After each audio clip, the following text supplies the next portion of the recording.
so that was a relief. The sound worked and it didn't stutter as we went through it. That runs for 1 minute 58 seconds.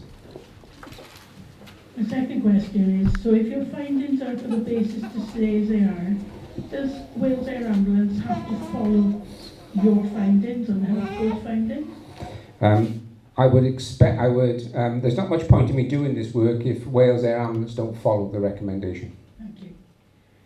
I would like to ask your views from the meeting that was held in the Huntleth on the 23rd of May, where Mark James, who is a trustee of the Wales Air Ambulance, said that the service would be better if it was at the new proposed base on the A55. He followed this with by saying that their final decision would most likely be very unpopular by the majority of the audience in the room. Now, why would he say that? I don't know. Any ideas? I don't know. It's not my exact recollection of the way the conversation took place. But however, I'm not gonna argue with you, Cynthia, on that. So in terms of it, if I don't know what the preferred option is, nobody knows. As I'm writing the report, yeah. So unless there's a bit of a crystal ball and he can read my mind and can look forward a few months, we were all intrigued. and is able to come to that view, then I don't know. If he was expressing a view about the validity of the proposal that came previously, I guess he's entitled to do that. What was the second part of it, so I don't miss it, Cynthia? He said that the final decision would most likely be very unpopular by the majority of the audience in the room. And I've had many messages following that, asking me, did I know the reasons why he said it? And I'm given to believe that there are other people that he has said this to when this process started. Okay, I'm going to have to repeat myself, sort of, aren't I? Which is, we haven't made a decision yet. I haven't made a decision. I haven't written the report. I haven't come up with a final recommendation. I haven't come back out to you and said, this is how the options are scoring. What I do, though, is that this is such an important decision. It's unlikely that when I go around all parts of Wales, I'm going to be able to please everybody in every part of Wales. So I'm not naive enough to think whatever the answer is, there's somebody that's not going to be disappointed with what I come out with. But you shouldn't read anything in what I've said there, because no decision has been made. We haven't scored the options. I haven't come back out to you. We haven't done that part of the process yet. That might be a bit frustrating to people that we haven't done it, but we haven't done that yet. Wales people, we aren't stupid, although we've given to speak, we all are. Our lives do matter.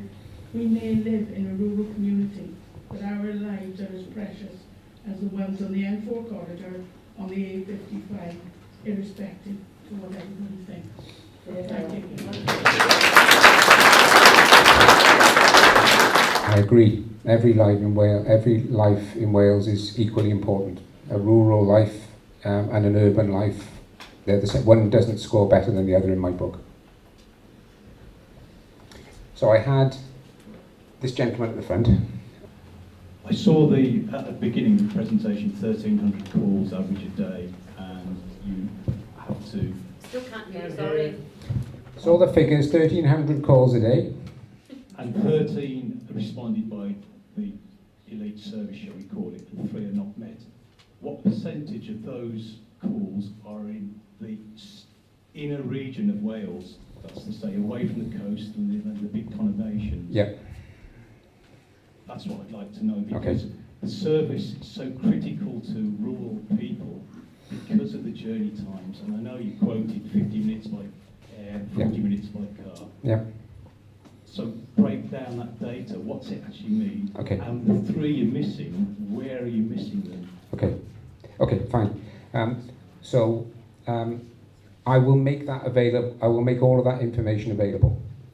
First thing to say. I asked that question when we were here last. I would have thought we'd have had the answer tonight.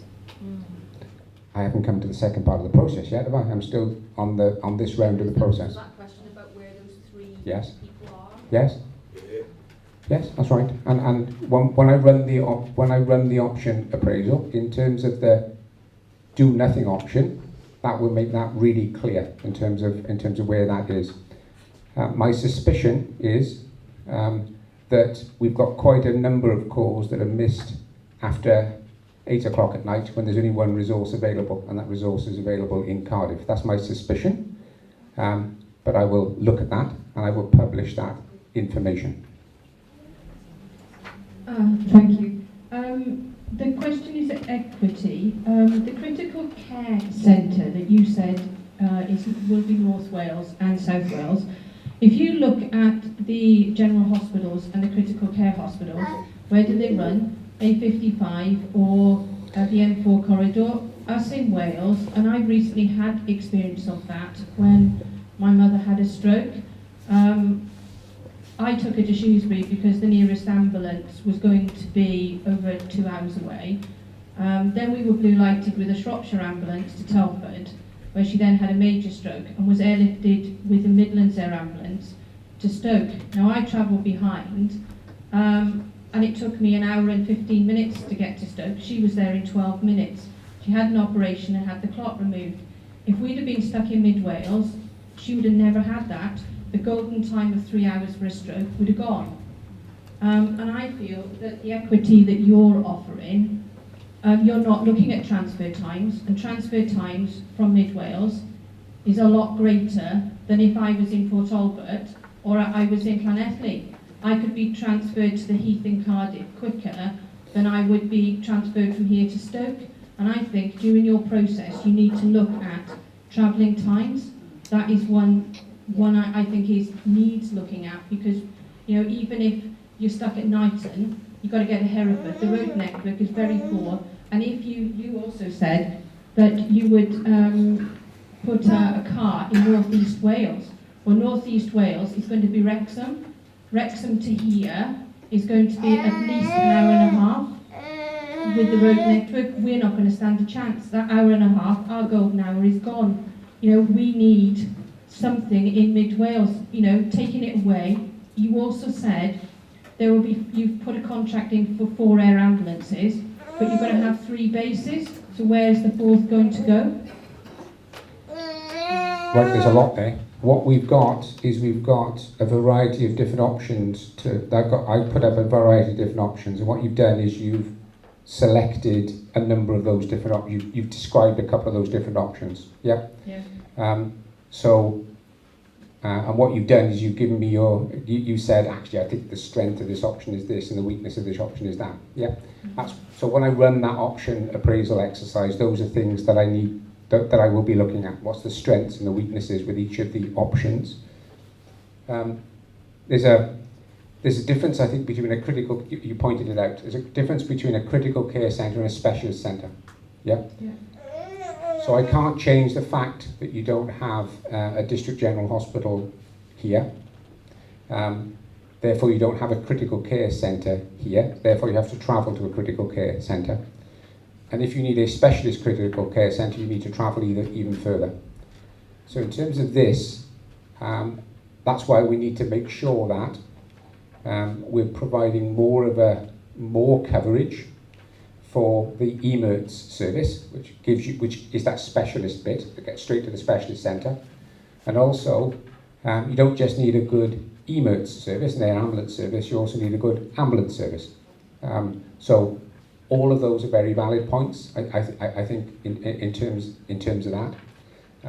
Was there anything else that you picked up on that I missed? Yeah, the car in North East Wales. Okay, that's an option, you see. So what I was describing was an option. The theory of that option is that if you put a car in North East Wales and you keep the bases in Welshpool and Carnarvon, what you won't have is you won't have the aircraft moving out of area to cover an urban population. The car could cover the urban population. So the car would be an added bonus? Yes. That's what that option does. Right. If you do that, those 2 air ambulances, they're quite close to the coast. So a good proportion of their coverage, their immediate coverage area, is over the ocean. And if you've got bad weather and one of those helicopters can't fly, we've got two that can't fly. Yep. Okay. Good point. So the disadvantage of putting two aircraft in one base is that if weather precludes it from flying two assets out instead of one asset out, the assumption in that is that the weather in the other bases would be better so they could fly. So One or other would. yeah, well, potentially, yeah. So you're right. I don't want to disagree with that point because I agree with you. If you put two aircraft in one base, it's more susceptible to weather in that base. I agree with that. I agree with that point. The other point that you make is the one about isochrones, the travelling time, and where an asset is based and where it can travel to. And that's a good point, which we're going to look at as well and take into account. And in doing that, we'll take weather conditions, road conditions, seasonal variation into account when we do that. Any one of the bases that you put, Carnarvon's on the coast, Welshpool's on the border, Cardiff's on the coast, and Llanelli's on the coast. So I'm not sort of decrying your point about it being on the coast, because it is on the coast. Whether that's significant is something I need to look at. How do we get a copy of the slideshow? It's on the website, but we've also got your email address. So if you let us know what your email address is, we can email it to you. So if you go on okay, because I did email EASC service review queries. Okay, and you haven't had it. I haven't had a reply. Okay, well when did you do that? A month ago. Oh, sorry. We should have responded. My apologies for that. We'll catch you. Make sure that we give you that we haven't missed you again, and we'll give you a copy. If it's on the website, I can pick it up, but yeah. I'm sorry about that. That was a big one. Considering you indicated in math that you felt that possibly 2 of the 3 people could be in our area, how does that, what seems a foregone conclusion, add up and make any sense? So there's a few things there. Let me just run through them if I could. Okay. So the first one was no decision has been made. I answered Cynthia in the way that I answered Cynthia. Very happy to repeat that if you wish.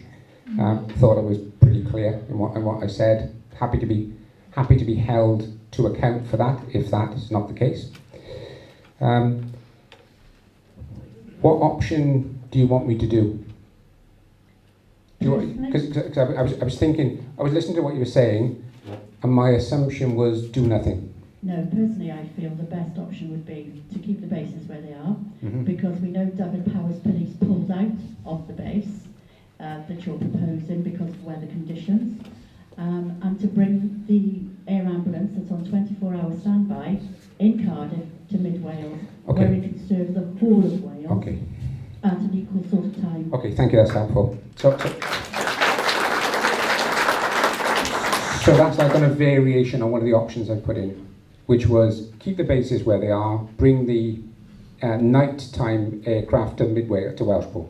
Yeah, I'll run that. Yeah, I'll run that. Yeah, the other one as well. I'll run that one. I think it's well said that in the first town meeting, you actually, or I think it could have been Sue, said that the issue with the 24-hour flight is training of the pilots. As you know, I work for the same organisation you do. Yeah. We invest in our staff.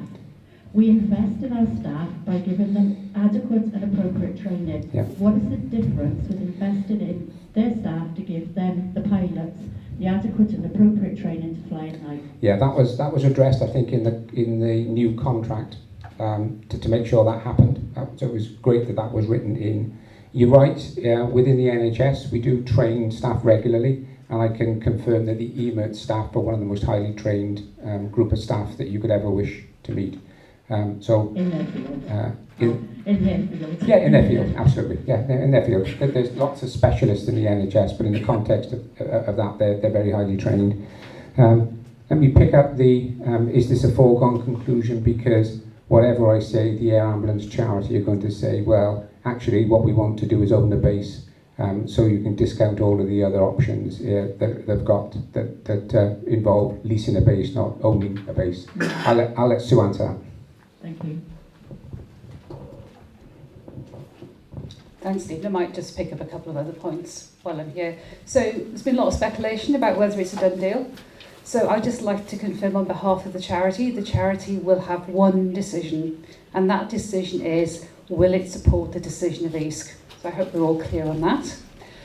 In terms of in relation to owning the base, the question I was asked in Machynlleth was this: if the decision is taken to open a base in mid-North Wales, would the charity prefer to own or lease it?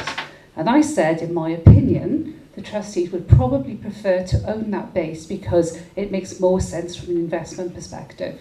So there wasn't this is our general policy, it was a specific answer to a specific question. No, sorry, Sue. It didn't come across like that in Machynlleth because everybody that left that meeting came out of that meeting saying it was a done deal because you indicated that you wanted all the bases to be owned by the Welsh Air Ambulance. It wasn't only me that had that. I had friends messaging, I had people outside the meeting going, this is just a done deal, what's the point? It was a specific answer to a specific question, and I'm sure when you read the transcript you will see that.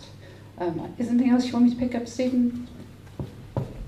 We haven't had the transcript, we've been asking for it. People have asked for it and nobody's received it yet, Steve. That's because I haven't finished it yet. But isn't it done verbatim by recording? Yes, it is, but sometimes you can't hear the recording particularly well, so we have to make sure there's a handwritten version of that as well. Yeah. Sounds like all of us didn't hear Sue Wright on the Machynlleth meeting. Well, no. Last week before, well, it's not true. Week before, I can't say it's true if it's not. The week before last, we were in North Wales for 4 days. We then had a bank holiday weekend, and I'm sorry, but I let some of my team have the week off, and here we are Monday. No, that's fine, Steve. Okay. I've got a couple of points to make. Just when they're looking at the data, I appreciate all the different ambulances go out to different areas. Is there any kind of skew as to the proportion of that population? So obviously I know we have a smaller population, but as a percentage we probably have a higher amount of people that need the service, like farmers, vets, we're all quite rural. Does that get taken into account as well? Yes, so, and you're right, I think, which is obviously urban areas, if you were just looking at numbers, they'd have a higher number. Yeah. If you were looking at the number of calls per head of population, then rural areas like Powys would have a higher proportion than the urban areas. So you're right, I think. So we've got the Air Ambulance Charity, which is funding the new contract, new helicopters, which have got night capability flying. Are we not going to see those air ambulances manned by Welsh Air Ambulance? Because otherwise it seems a very poor utilisation of a machine that's standing idle for a lot of the time. And to pick up a couple more points, people have asked about unmet need, and buried in the reports as well, the various 66% of the unmet need is after 7 o'clock at night, and actually 73% of the missed unmet calls is due to helicopters already being committed to other calls. So it suggests to me that as far as having equipment available and staff available, that's the main reason for missing a lot of the unmet calls.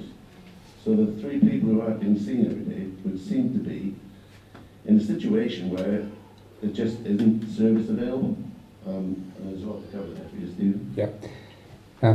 Bear with me, and if I don't cover them all, pick me up on them so I don't cover them, yeah? Okay. So I think you make a number of really important points. Can I just make a comment about the document that you're referring to? So the document that you're referring to was a document that went to EASC in September, November, which was the proposal that we'd received from EMERTS and the Air Ambulance Charity. What we said at the EASC committee was that we needed to go through the process that we're going through and to review the data and then come to a conclusion about the data. You're right, that data is there and we need to understand it properly to see what it's saying, what it's not saying, but we also need to refine it and change it in terms of update it in terms of that, because it only used a a small reference period as well in terms of time. But you're right in terms of that. Fundraised for Mid Wales Air Ambulance 25 years ago, and at that time hospital A&Es were closing, MIUs, and the medical service in Mid Wales was just getting poorer and poorer. And when the opportunity of having ambulance service came, the public response was very strong, and it's still very strong, and there's still a lot of passion, I know. But when you come to fairness, really and truly, because we're rural and because of the travel times, it's the outcomes and the suffering of people that is very hard to measure and put into formulas. But I really do feel for Mid Wales that really needs to be somehow introduced into your assessment. Yeah, I agree with that. That you can't ignore what the infrastructure is. You can't ignore what the geography is, and I won't. Some things I'll just be able to comment on as opposed to be able to make an informed judgment about. But it's an issue that is undoubtedly needs to be I need to include in the report. I also agree with you on outcome, that we should be focusing on outcome. I strongly believe that. You know, there's many families with huge stories, and there's people here that wouldn't be if it hadn't have been for the air ambulance and for the Welshpool Air Ambulance. So it is important to us, and it's our air ambulance. The people of Montgomeryshire feel that it is our air ambulance.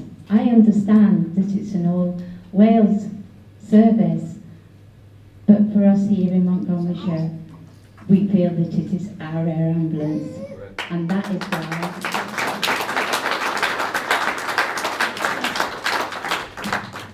It was only because the critical care team were in Welshpool that they saved my life. Now, Welshpool and Newtown Hospital haven't got that facility, and neither have Shrewsbury, or would have, been very, very slim trying to get there. So therefore, I'm saying this now to all and everybody, that we need to save Welshpool Air Ambulance Base. It can't move, and option one is the only option that we can have. And I'm thinking if we close that base, then a lot of people, including myself, would have suffered on the 24th of November. So I'm just saying that this all needs to be looked at and very carefully by the charity, by the committee, and all that. Okay. Thank you.